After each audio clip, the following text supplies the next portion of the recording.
New details tonight. After months of questions, we're getting some possible answers that are hard to hear about the murder of 11-year-old Gannon Stauch. His stepmom, Letitia Stauch, charged with crime. Her arrest affidavit unsealed to the public today. Besides Colette Bordelon breaking down the gruesome picture it paints. Originally, this was going to be unsealed next week, but the courts decided to do it today since a copy was leaked on social media. The paperwork shows a series of lies, an attempt to get fake polygraph results, and Gannon's blood throughout the Stauch home. For a while now, we've only had bits and pieces. We can see a picture if we only have half of the puzzle. But now, a picture becoming more clear, no matter how devastating the details. There's a significant pool of blood. There's blood splatter. There's blood on her car. Attorney Stephen Longo weighed in on the unsealed arrest affidavit for Letitia Stauch. It really shuts the door on any potential credibility she might try to have. It all started January 27th when Gannon stayed home from school with his stepmom, Letitia. Surveillance shows them leaving the home around 10. They get back after 2. Letitia's phone was left at home the whole day and not unlocked until around 30 minutes after she returned. Then, right before 5, a text sent to her daughter asking for cleaning supplies, detectives say are commonly used to clean blood. Then just before 7, Letitia calls 911, saying Gannon never came home from a friend's house. Documents show that would be the first of many scenarios she shared with detectives in the days to come. Investigators believe Gannon was killed in his bedroom between 2 and 5:30 that day. I think the only potential plea agreement would be a matter of efficiency for her to plead to life in prison without the possibility of parole. Longo says that's the best option for the defense, which also has to account for a defendant who showed strange behavior after her stepson's disappearance, like washing her car before a police interview and bringing notes to it, along with giving alibis and excuses for certain evidence that hadn't been revealed to the public yet. Detectives also believe Letitia initially tried to dispose of Gannon's body January 28th near Perry Park. They found evidence that had been there, but was later moved. These papers were filed before Gannon's body was believed to have been found in Florida. I have talked to the coroner's office down there. They say that autopsy could be released to the public, but that's up to the attorneys in this case. Stauch's next hearing has been rescheduled for late June. If you'd like to see the full arrest paperwork, go to KOAA.com.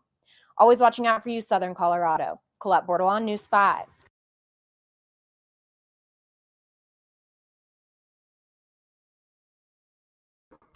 What's going on, everybody? How we doing? Man, I'm way too close to this thing. Yeah, Rhonda. I'm right there with you to a certain degree. That's definitely an area that my mind is going. Let me see. Hi to everybody. We've got Doodlebug. How we doing? Thank you for sending me that, by the way. Susie Pops, that girl. Juliana. Gina Schaefer. Angelina ATF. Homie. Lori Alleman. I think. I hope. Kelly Girl. Thursday's Child.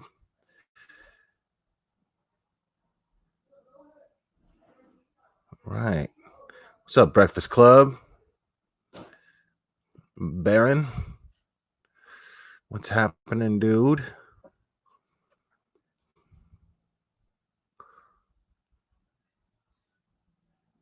All right. So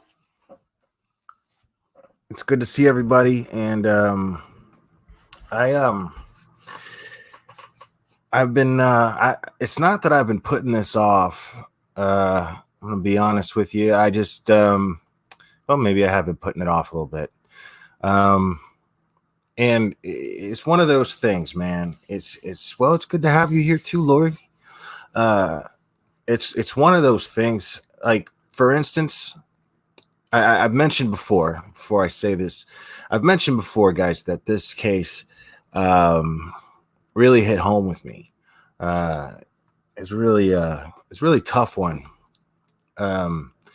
And I think it's tough on a lot of people. And not only am I going to talk about, I'm going to talk about my opinions. This is going to be different than when I would talk about Chris Watts, because by the time I started doing YouTube, guys, I was already sick and tired of the Watts case. But I followed it very closely. I have talked about the Watts case. I have expressed opinions about the Watts case, but I did not, as it was happening, have a YouTube channel and talk a lot about it. And again, like I said, by the time I started my YouTube channel, I was sick and tired of the Watts case, but it was mostly because I was sick and tired of the behavior that it inspired in people. And I thought it was kind of crazy, and I'm starting to see that happen, because this case right now, everybody's just in a very understandably, obviously, but everybody right now is in a very I hate Letitia and I want her dead kind of mode. Now, you know, the wishing violent things on these people and everything, that's not my thing. You know, it's people are going to do what they're going to do, and they're going to say what they're going to say. But when I talked about the Watts case on this channel, it mostly my focus was on the behavior that surrounded it and the behavior that it inspired. And I'm going to talk about that a little bit. So you're going to get that, but I'm also going to discuss the case because it's still very, very fresh to me, and it's still, and I still have a lot of really strong opinions about things involving this case. And I'm right there with everyone. For the first time, I'm right there with everyone on such a high profile case where I am dying to know what's going to happen. Now, the Megan Faramuska thing, you know, eventually she's going to have a court date coming up. We're going to be talking about that too. Cause that case is something else. But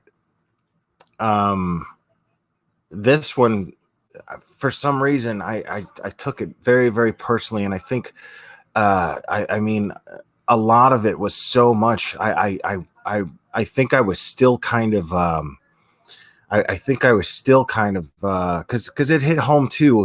The Heidi Broussard case, that, you know, that was something that really, really stung, when I found out that she had actually been murdered.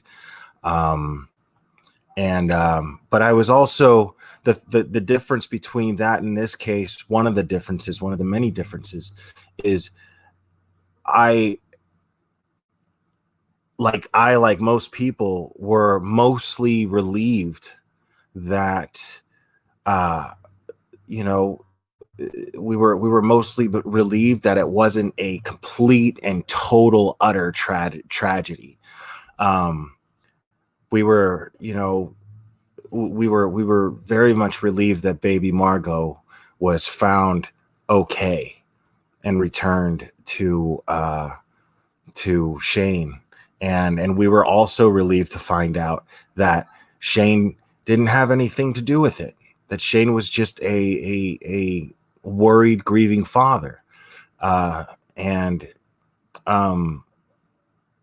this was, this case comes along, and it comes along so soon after, and gets everybody in an uproar, including me.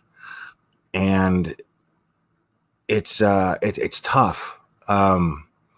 It's tough, you know, because we you know, the terrible news about Heidi, but the relief that Margot was found safely, and the relief that that Shane was reunited, and yeah, this did not turn out that way. This did not turn out even close to being that way. This turned out to be a complete and utter tragedy. And on top of it being the tragedy, on top of the outcome, the details involving this crime are appalling and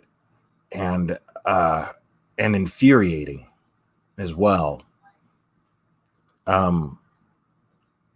So and I'm, again, you guys, this is the Glare channel. And I make a conscious effort to try to practice rationality as much as I can. And I didn't want to talk about this case without. I didn't want to talk about this case while my emotions were still stirring so much. And I'm still pretty emotional about it, but I'm to the point to where it's more of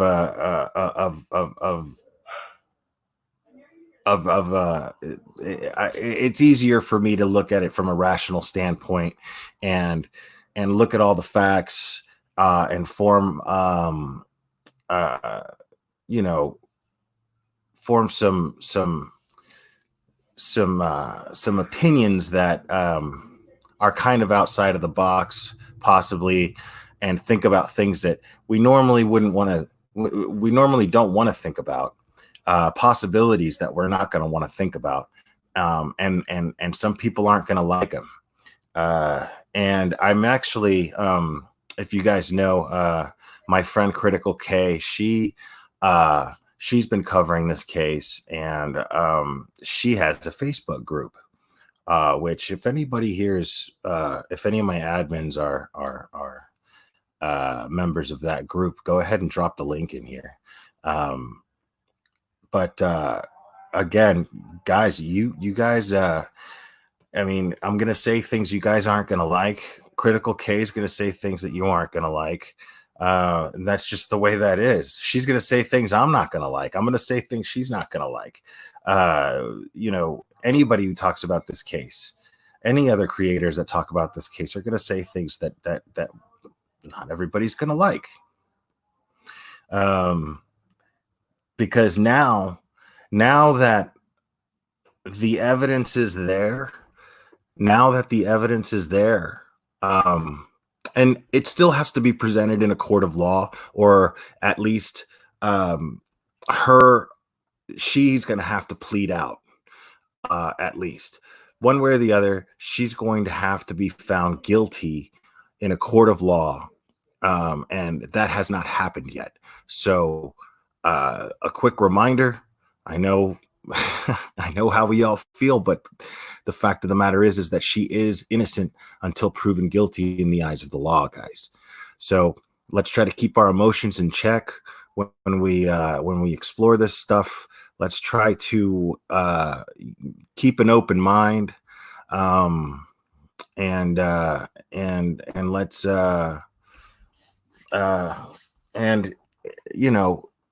regardless of how sensitive the subject matter is,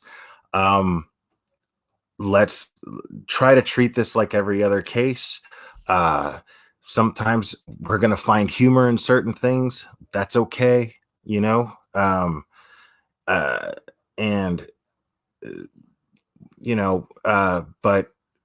we got to be respectful, and be respectful towards the victims, obviously, and their families.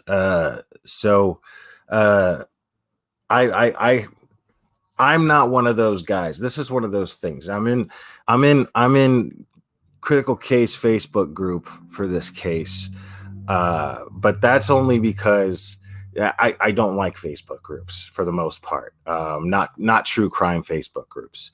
They get really, really rowdy. They get really, really intense and emotional, and and I always come off as this is the word I always use. It always gets used to describe me in Facebook groups and true crime Facebook groups when I start spouting my opinions and start spouting my theories or disagree with someone else's theories. They call me snarky. They say he's so snarky. That hasn't happened here yet, but it will. But these Facebook groups, the thing is there's thousands of people in these Facebook groups, and there are people who are just fanatical about these cases. And we saw it with the Watts case. And that was fascinating to me, to see people who took these things so seriously about, or not seriously. We all take these seriously. These people take it personally. They get personal, and so it's funny to me when I see that happen, because even like the Gannon thing, it's personal for me for my own reasons, which I'll probably never talk about on here. But I have personal reasons why I feel connected to Gannon on some, maybe even a spiritual level, to a certain degree. But I'm not going out and getting blue heart tattoos. That doesn't do anything for anybody. It really doesn't. And I'm not, and I'm not going to blow Gannon up into being some sort of celestial being that was sent here to teach us something by a higher power. And if you believe that, I guess that's cool for your own personal thing. But when you start blasting that, you start blasting stuff like that, it just, it's a little crazy. It's a little, it's unhealthy, I think. So I see stuff like this, and then I make fun of it. And here's the thing is I, when Letitia was first arrested for Gannon's murder, that was obviously the moment that we all realized, any of us that were holding hope for Gannon coming home alive, that was it. That was the confirmation. We knew that that the police were and crime scene investigators were at the Gannon or the Stauch home on numerous occasions, which indicated to us all, or at least those of us with common sense, it indicated to us that they were there because they suspected something happened in that home, and they were looking for evidence and collecting evidence. So we all felt very uncomfortable, and we all felt between that and Tisha's behavior and all her lies that she was telling, we all pretty much figured something happened to Gannon.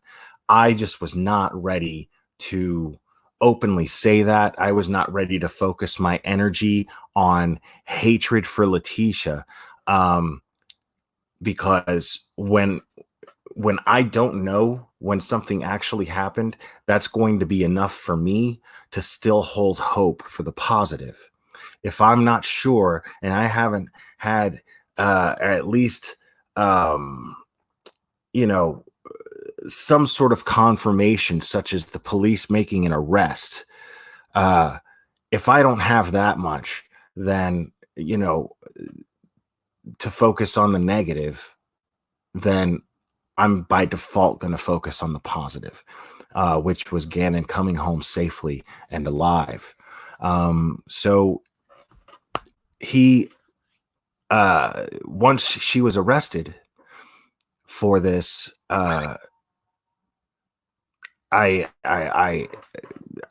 it really hurt. It really hurt a lot. It definitely affected me emotionally in a very, very powerful way. And I even something, it was so overwhelming that something, my soul needed something. It needed to do something. And it just told me to simply execute a gesture of fasting for 24 hours. And I did. And I'm really glad that I did, because it helped me to not lose the emotional uh, effect that it had on me.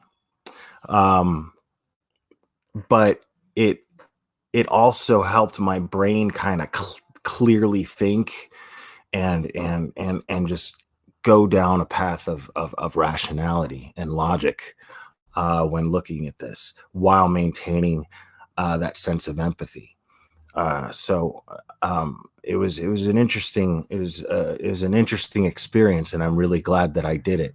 And it's a whole nother conversation, but uh, I like to try to explore in my own mind and in my own heart what would inspire me to make a decision like that, and it turned out to have such good results, especially when I'm not a religious person. So so I get, I'm just making the point that I get feeling that emotional connection with Gannon. I understand that, and I'm not faulting anybody for that. But when you take it so personally and start making it out to be something that causes you to pass judgment on other people and start pointing fingers at other people, and then if it's like the Chris Watts case, you start stalking people and you start threatening people and doxing people over someone's opinions because you are that personally invested in a case involving people that you don't even know, then that's something that's very unhealthy. To say the least, it's very unhealthy. So I urge you to think about that as this moves forward. I urge you guys to think about that once, if Tisha decides to plead out, I don't want that to cause this huge thing like what happened when Chris Watts did. And it's it's not that it's not a difficult concept to try to keep in your mind when you're making decisions about the way you're going to behave towards this case, before towards exploring this case, whether it be on YouTube channels or in Facebook groups or any type of social media whatsoever. So anyway, I've got the affidavit here. We're gonna go over some of the stuff, and it's pretty crazy. This stuff is a bit unnerving. These facts that are stated here. So this was said to this, according to this affidavit, according to the officer who wrote this, there was the events surrounding this took place on January 27th, 2020, which was a Monday. And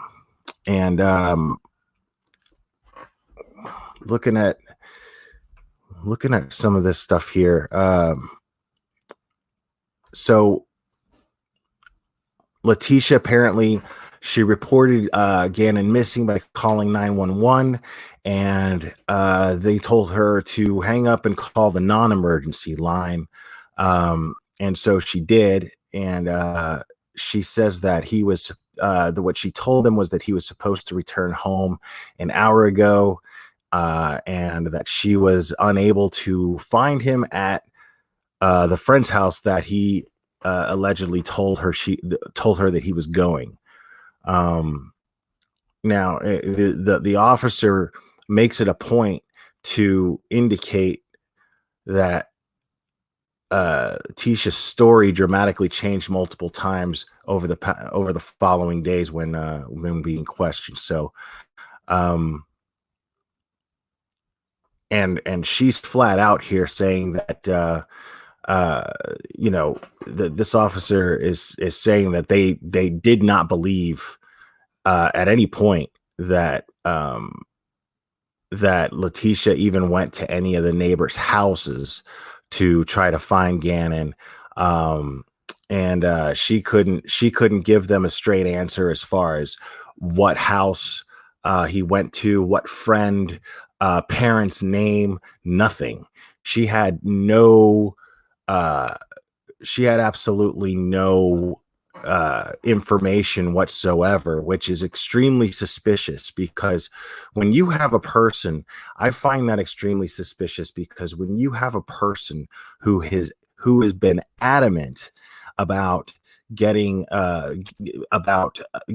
people to understand how involved she is in Gannon's life, and how uninvolved Landon is, his natural mother, and how she's always picking up the pieces. She's all over social media blasting how she's the one that's taking care of Gannon, that the mother doesn't care about him. She's the one taking an interest in his life. She's the one that makes the things that are important to him important to her. These are the things that this is the picture she's painting for the whole world. What almost seems to be, because that's the crazy thing about social media too. You see it in the way some people behave. The type of people who are just constantly blasting their personal shit all over social media. And people are free to do whatever they want.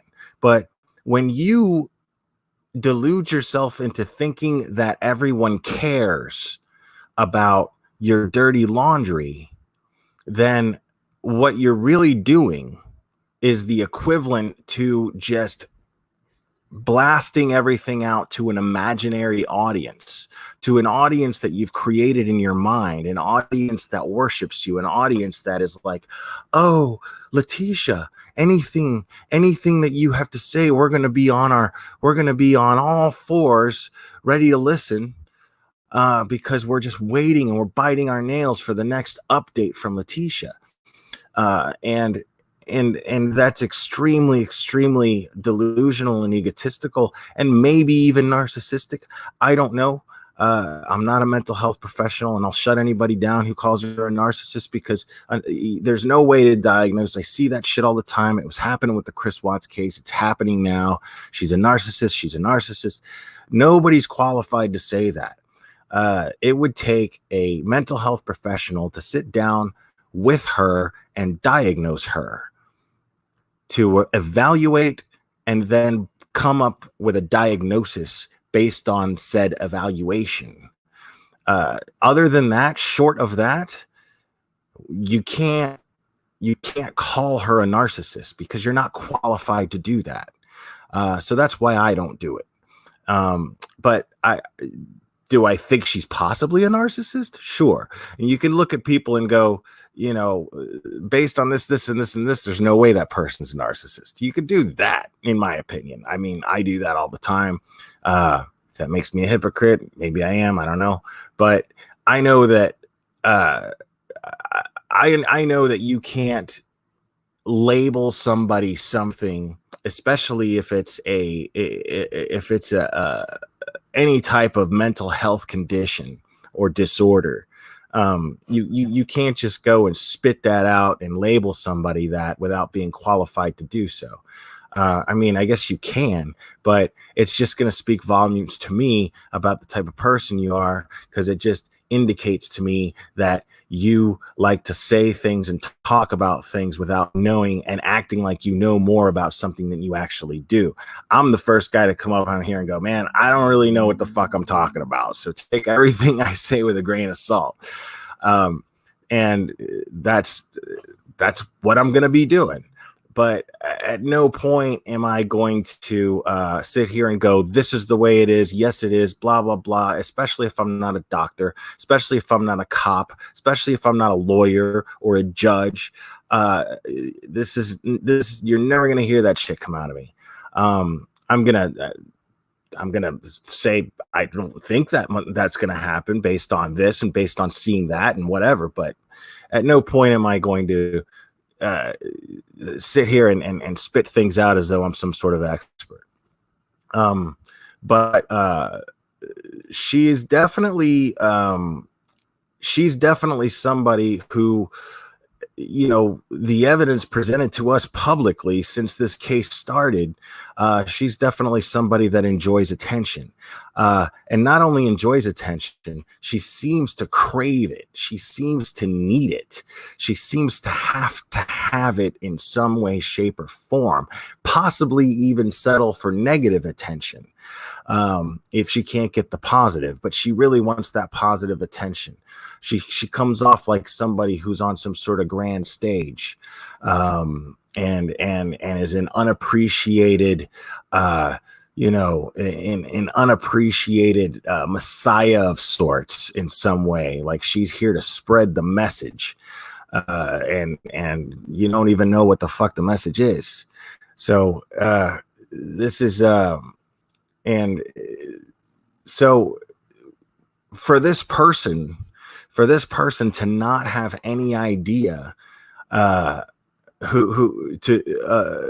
not have any idea of who Gannon's friends are in the neighborhood, who his parents are, much less, this is somebody who's lying, basically. Because here's the thing: is I personally believe that she knew everything about Gannon. I don't think that she was neglectful in that sense. I think that she was controlling. I think she was the opposite. I think that, but not in the way that a helicopter mom is, just in the way of leverage over him. I think that she behaved in a manner of constantly needing to remind him that she was the alpha between the two of them. And I believe that, I personally believe, well, I'll get to that. Let's continue with the affidavit real quick. So eventually the police show up. They ask her all these questions. They do a missing persons report. They do a missing persons report. They treat him as though he's a possible runaway at first, but not long after, he's missing and endangered.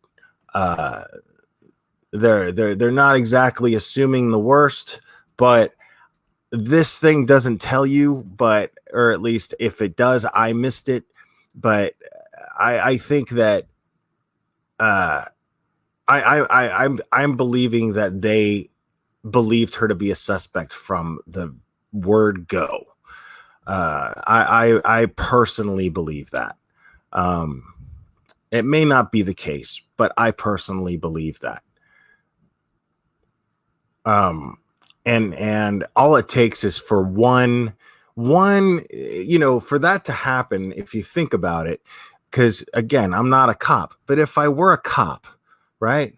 If I were a cop and a kid goes missing, and the first people you look at are the parents of a child. If it's a woman or a man, the first person you look at is the spouse. If it's a murder case, and you have to treat it. If it's a missing child, you have to treat it as though it's a possible murder case. You have to be open to all possibilities. You have to be quick to you have to be open to any single thing that could come your way. And I think the moment that they caught her on a lie, which I don't think took very long, the very moment that they caught her on a lie made their bells ring and go, okay, let's start exploring this a little bit. Let's see how much she lies about. And yeah, I truly believe, that that the police were on to her from the word go, or at least suspected her of something. Probably not murder right off the bat, because nobody, I mean, I don't think any cop looks forward to have to investigating the murder of an 11-year-old boy. So I'm sure that they were hoping for the best outcome and hoping that she was just a liar and knew something else and he was safe somewhere. But I believe that she gave them enough indication to put a lot of focus on her. And so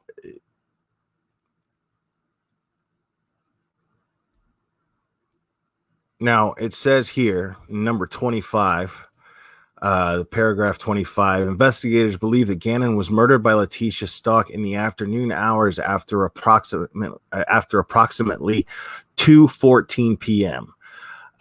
January 27th, 2020, at his residence, and more specifically in his bedroom. Physical evidence recovered from the residence and inside Gannon's bedroom supports that a violent event occurred in his bedroom, which caused bloodshed, including blood spatter on the walls and enough blood loss to stain his mattress, soak through the carpet pad, and stain the concrete below his bed. Some photographs of this evidence are included below. And I'm not going to share those pictures on here. That's first of all, it's all in black and white. It's not very good quality. I'm sure I could get the color photographs of them at some point, but I'm not going to be going over the forensics of this case, at least not now. So I'm not going to go over those pictures, at least today. So it says here also, based on evidence recovered from the residence, Gannon's remains were eventually brought through the house into the garage and likely loaded into the back of Letitia's Volkswagen Tiguan. After cleaning the murder scene, Letitia utilized the Tiguan to transport and dump Gannon's remains on the evening of January 28th, 2020. Letitia likely disposed of his remains off Highway 105 South Perry Park Road in Douglas County, Colorado. Now, guys, let's keep in mind that that's absolutely false. If it could be false, I don't know. It's possible that she dumped it, and then when she felt that there was heat on her in some way, she managed to get this. She managed to get Gannon's body down to Florida.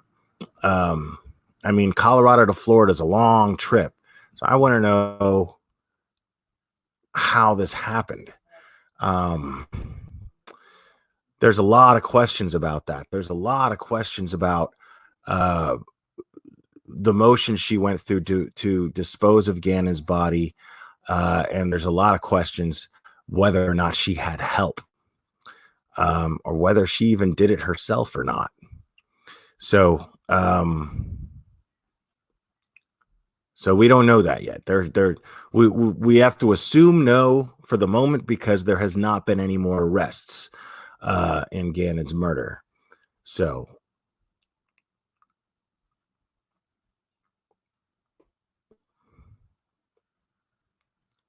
and I'm not going to go over all this stuff. I mean, this is stuff. These are just details. You got to have details when it comes to a court document. And a lot of this stuff is, you know, yes, he was marked as an excused absence because Letitia.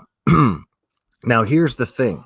As far as the night that this took place, guys, or the day that this took place. See, there's a lot of theories floating around. And that's going to be the stuff that we're going to talk about right now. Today we're going to talk a little bit and try to explore theories of what led to this event, because it says here that according to texts between Letitia and Albert, that Letitia was telling Albert that Gannon was up with stomach pains, stomach problems.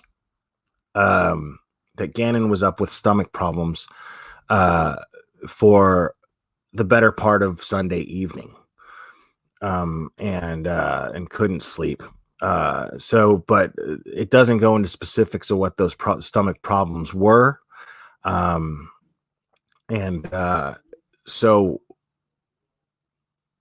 that being said, her telling Albert that, and there's other things that will support my theory, that or one of the theories, because I have a few just ideas. One of the things that would make me believe that is just a way of her covering something up, because I'm going to go with what the police said. I think that the murder actually took place in the afternoon in Gannon's bed.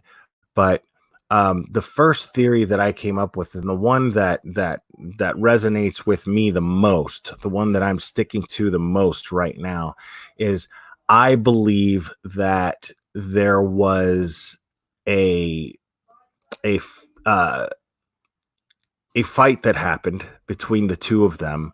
And I use that term loosely. Let's call it abuse, because that's what it is.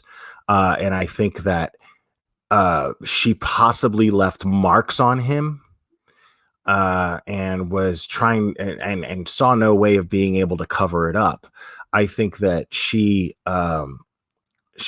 was left alone with Gannon a lot.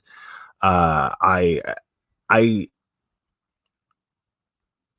don't know how I feel about Albert just yet. And I want to be clear. I feel for him. He is a victim. He is he's the father of a brutally murdered young boy. So my heart definitely goes out to him. But in order to explore this case and do it realistically and do it critically, you have to explore all possibilities. And there is a very good possibility that Albert was the type of guy who and based on the personalities of the women that we know he's had these strong relationships with, both Letitia and Landon, I believe them both to be very, very powerful, stubborn, strong personalities.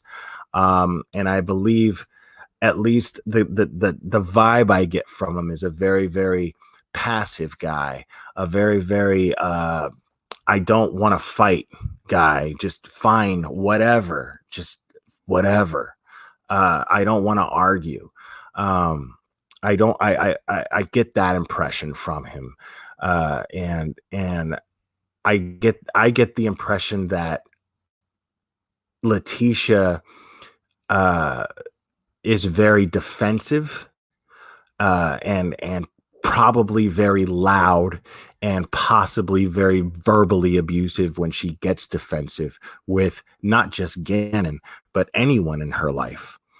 And I think that I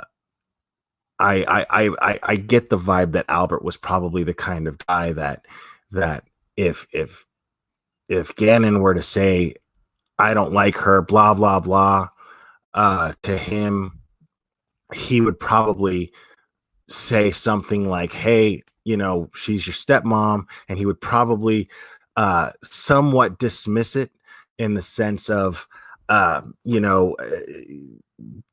that's what parents do. Kids got to adjust. They got a real mom, and then they got a stepmom, or they got a real dad, or they got a stepdad.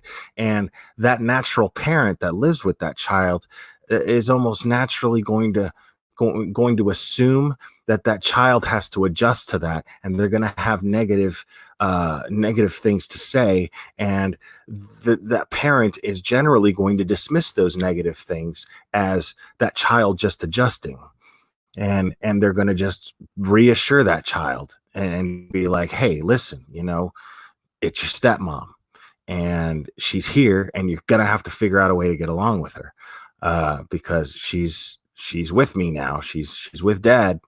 So you're just going to have to figure out a way to adjust, kid. And I'm thinking that that's probably the type of dynamic that he had with his son when it came to Letitia. And I think that him being in the military, he's probably a very, very hard worker. And he was tired, and he saw himself as a breadwinner, and put the trust in Letitia to be the homemaker, especially after Tisha's career went down the tubes.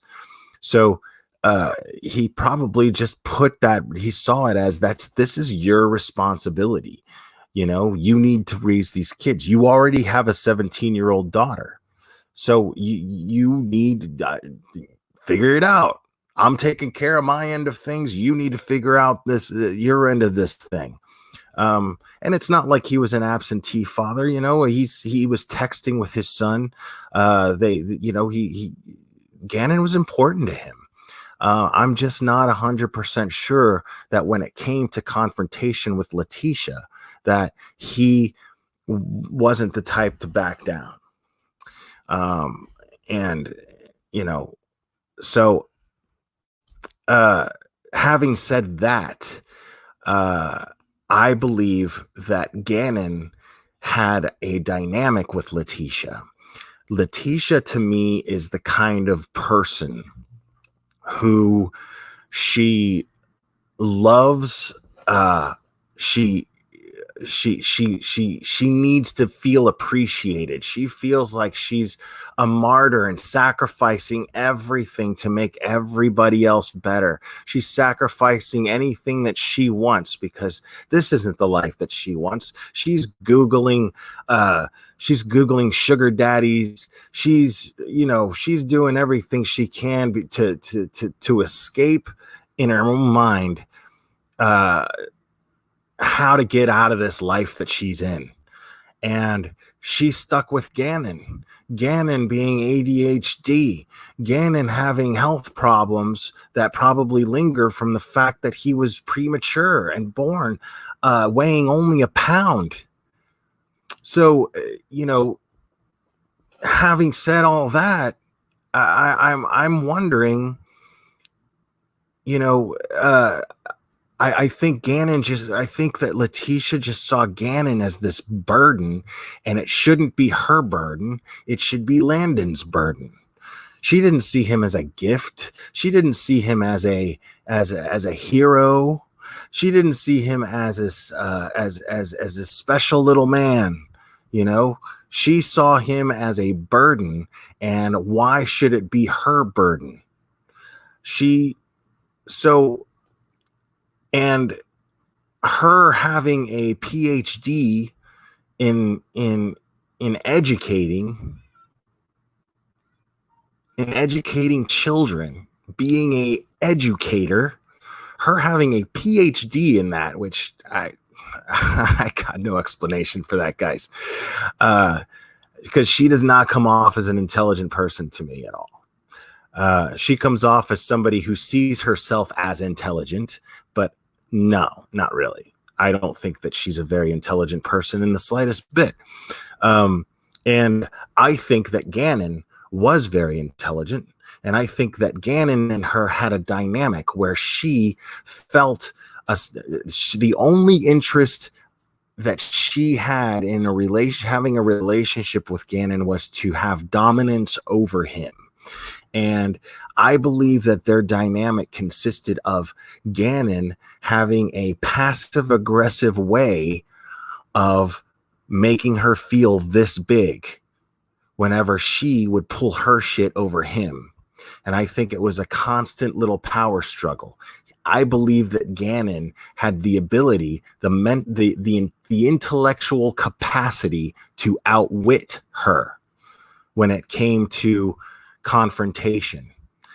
And I think that that's why it would escalate to it going physical, because once he would gain that upper hand, once Gannon, an 11-year-old boy, is going to gain that intellectual upper hand in a debate with a grown woman who has a PhD in educating children, she couldn't handle that. Her ego couldn't handle that. So this would put her in a rage. This would put her in a rage, and then she would attack physically. That's truly what I believe.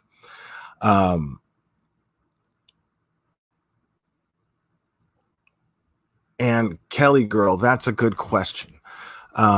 You're asking why did T fight for custody of the two kids? She has a contempt for Landon. She has an obvious contempt for Landon. She obviously has jealousy issues when it comes to Landon. And I mean, they're clear. This is not me just making some assumption. They're clear to me. This is someone who is, if you look at her Google searches, which we're going to talk about, if not today, another day, but in her Google searches, it's almost as though, I find this fascinating, because it's almost as though she felt so alone. She felt so disconnected with everyone that she treated Google like it was her counselor. It was crazy. She was asking Google, she was desperately asking Google for answers. Crazy stuff. So I find that really, really, really fascinating. And so I think that Gannon was just a more rational, logical kid. He was just an overall more rational and logical person than she was. And the fact that he was 11 and she was in a place of authority over him, she could not take that. Her ego could not handle that. So she would take it out on him physically. And in any way that she possibly could. She would use any leverage, I think, over him to be abusive, whether it was verbal, whether it was mental, whether it was physical, definitely emotional. And we have physical evidence of that's presented to us that makes this true. That video that she made, that she purposely made, that she tried to say was an accident, because I don't believe that for a second. So during this video that she made, you can hear Gannon, and he's crying, he's bawling, and you hear, when you hear children cry, you can kind of, especially if you're a parent, because at some point you're in a position and you're trained through their infancy, before they're able to talk, you're trained to try to figure out why they're crying, because they can't verbally communicate to you what's wrong with them. So you start to develop the skills as a parent to indicate that's a cry of pain, or that's a cry of fear, or that's a cry of sadness, or that's a cry of, I'm just not getting what I fucking want, so I'm being a brat. So we have these, we're parents, right?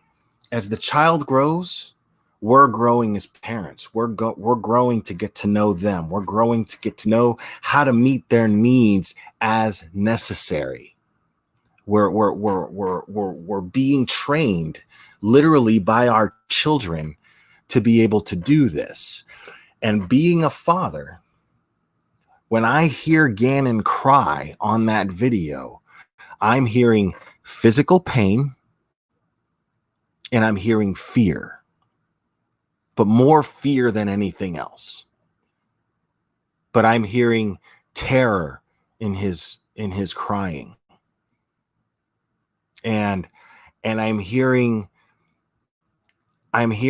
Letitia with the same made up tone, talking to him, that phony tone of I care that she does in the interview, with the one-on-one interview with that reporter where her back is turned to the camera.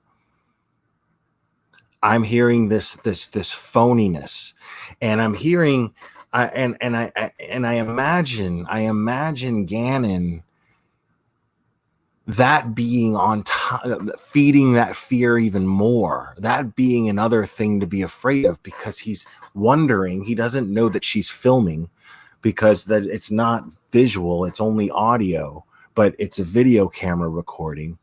And I'm imagining Gannon just trying to figure out why she's talking nicely to him all of a sudden. Why is she being nice? What's going on with that? I don't understand. She was just ready to kill me. Like, she probably had just restrained herself from killing him and then did it the next day. Who knows? I don't know. But what I'm saying is, that's the impression I'm getting from hearing that video.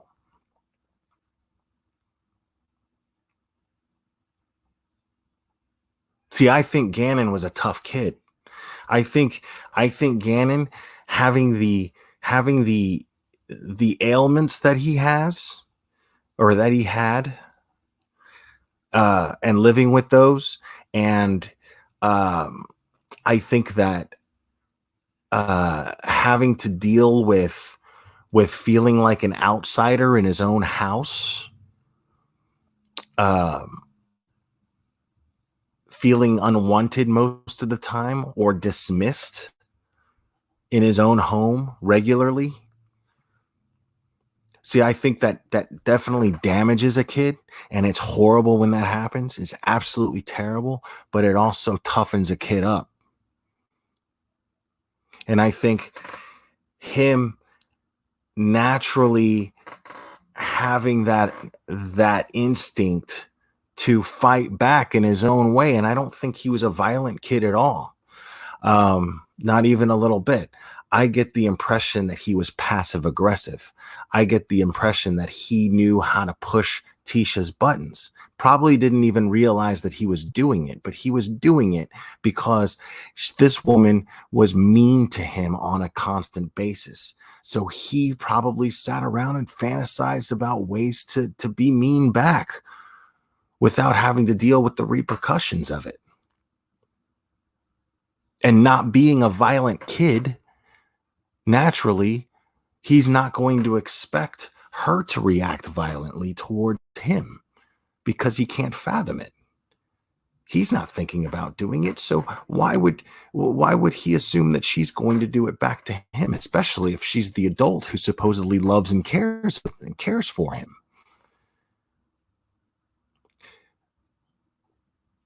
So I believe that this type of exchange took place Sunday night, and I believe that she left marks on him.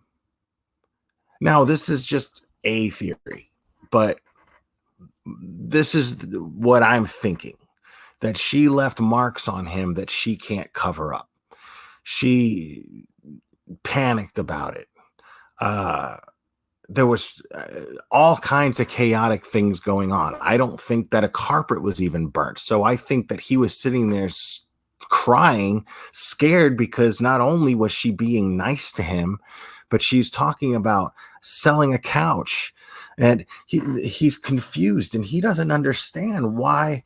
He doesn't understand the economics of the household.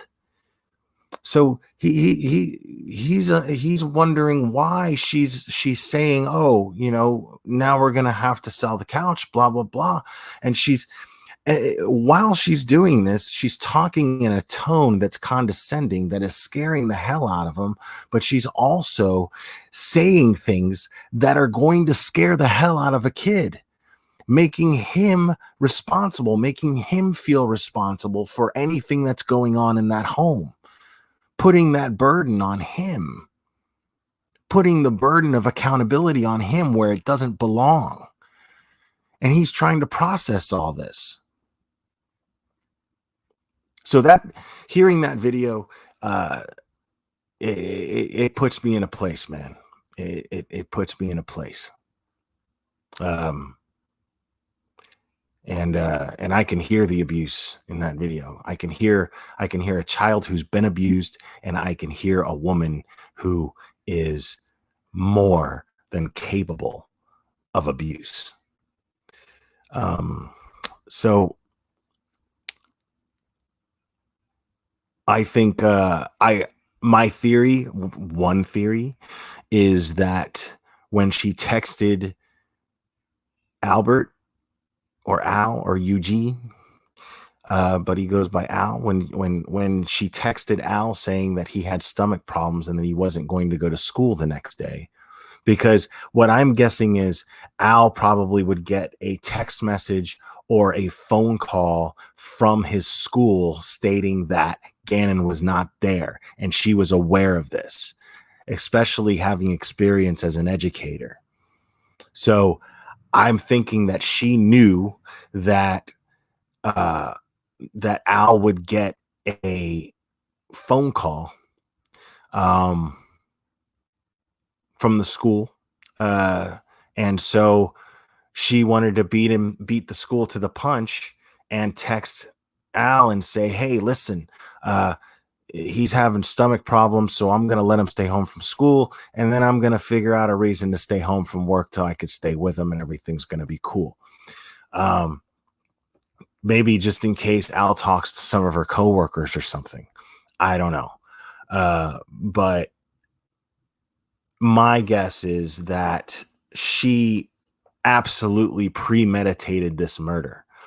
I think that at the very least, I think that she thought about it many times. I think that she thought about it many times, but I think that Sunday night was when she decided that Monday was going to be the day. So I that's what I think. I think that Sunday, there was an incident that went too far for her to be able to cover up and lie about, and I think that Monday,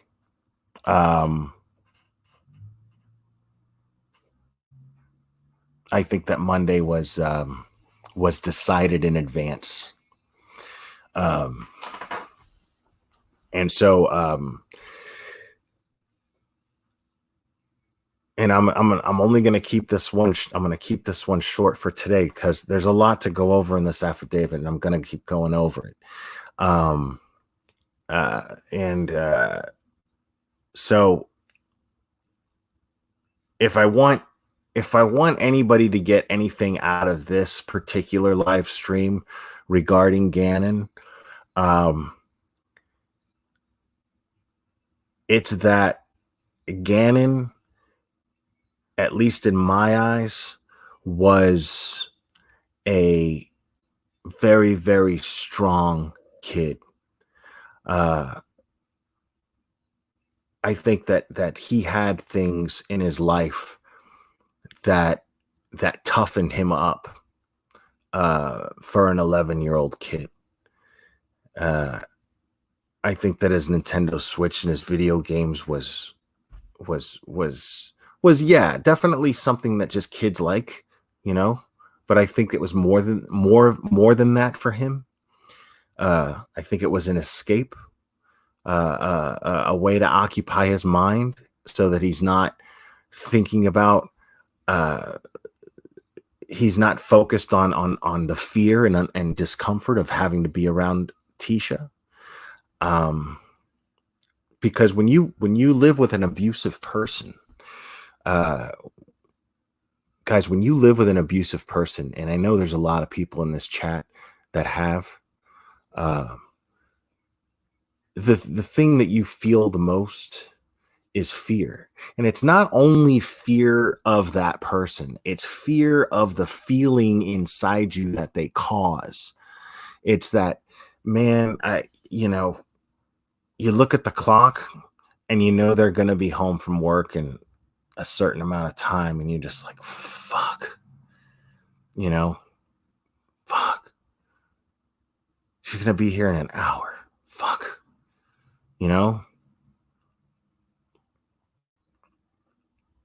I think, I think he was a very, very tough kid. And he had his own little ways of coping. And so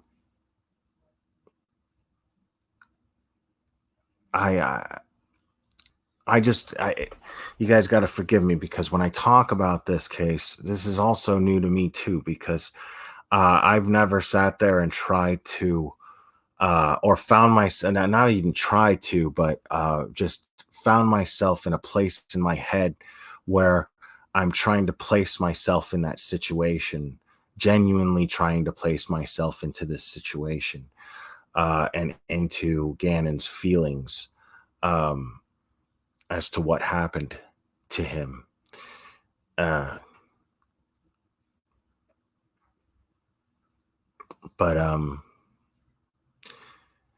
Yeah, and I'll close with this, guys. I'm with the guy in the news clip that I played at the beginning of this stream, Mr. Longo.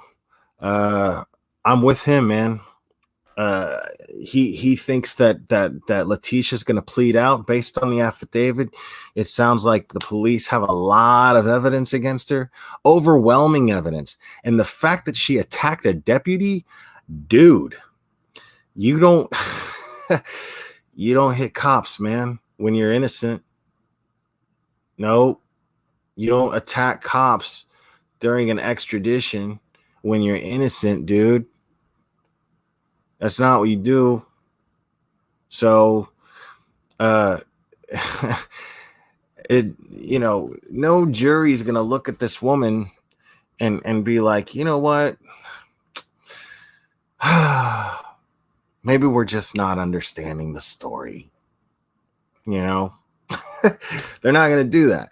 Nobody's going to look at this woman and have sympathy for her. Nobody is. I know I'm not. I'm not at all. And it goes to question, guys. There's other things that are going to come to question about this too. Things that are already coming to question. Things that you'll see in discussion groups. There is speculation. There is speculation as to how much responsibility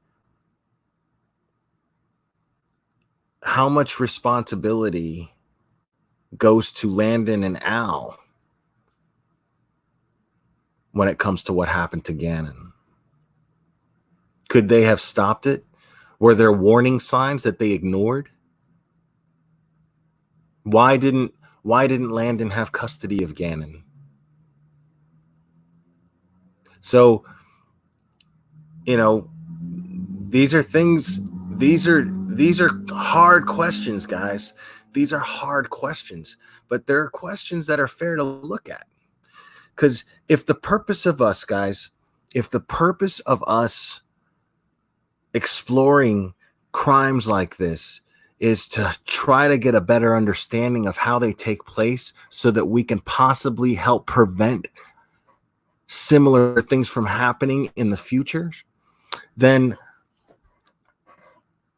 if we can try to explore all the possibilities, if we're all in agreement that Gannon was abused, right? If we're all in agreement that Gannon was abused, then isn't it fair that when there are two other adults that are equally responsible for Gannon, if not more, his natural parents, come on, guys,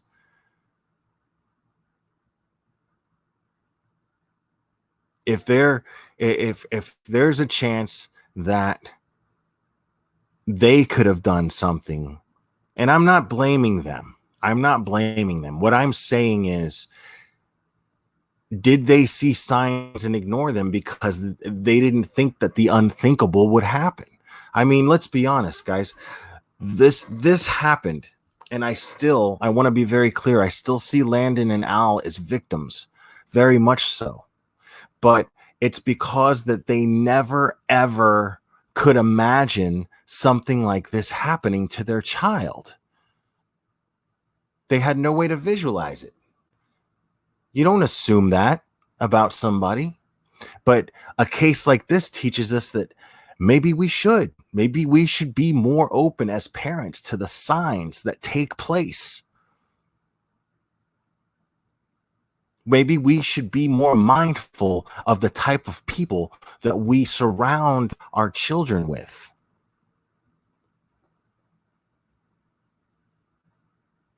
That's all I'm saying, guys. That's all I'm saying. See, Landon and Albert, they probably were never exposed to a high profile case like this that got people thinking and got people talking. So the possibility that somebody would brutally murder somebody that they trusted his care with, could brutally murder an 11-year-old boy that way, it never came to their minds. They never thought about it. But now we have this case. Now we have this case, guys. And yes, it is Child Abuse Awareness Month.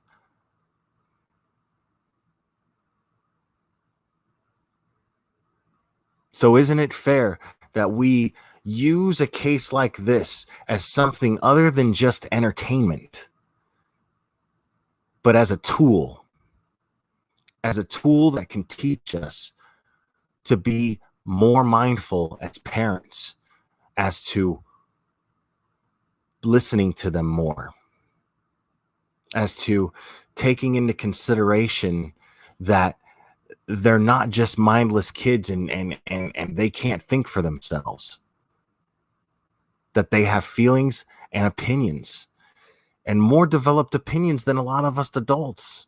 A lot of us adults just don't, a lot of times kids are just smarter than we are. And if you got a smart kid, doesn't it pay to listen to them?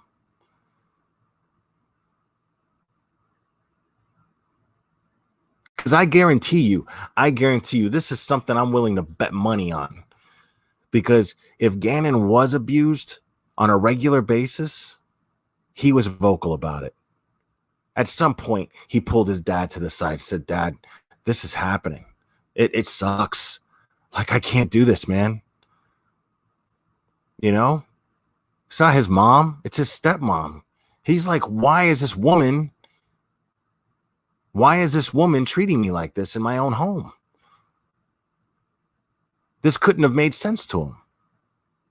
He's 11, not 2. This couldn't have made sense to him.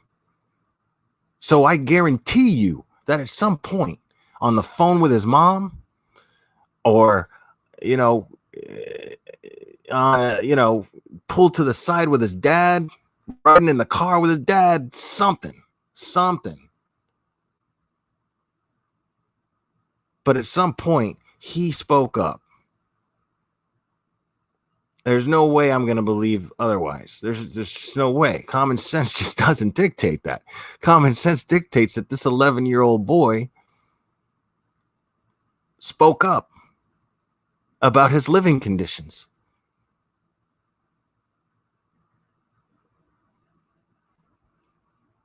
About the one place that any child should consistently look forward to being at. That's home, man. Home. And being at home was awful for this kid. So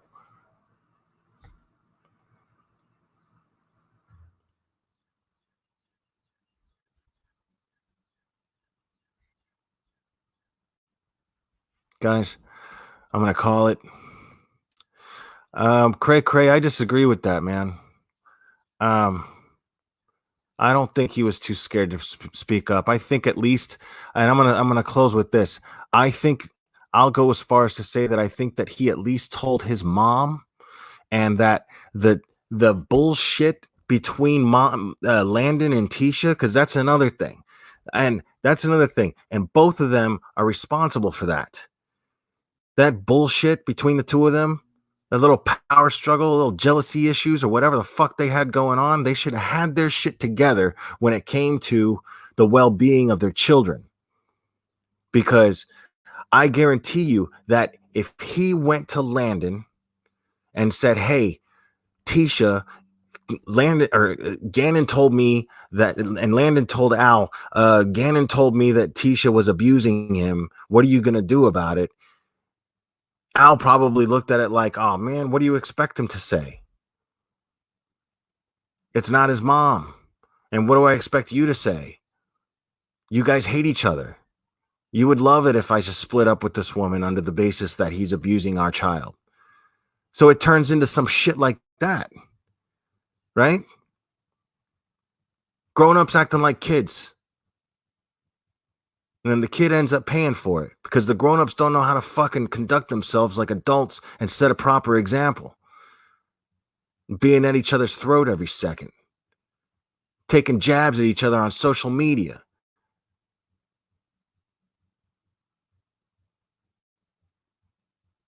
So no, I don't think Gannon was too scared to speak up. I think Gannon was caught in a turmoil of bullshit between adults that were acting like kids. That's what I think.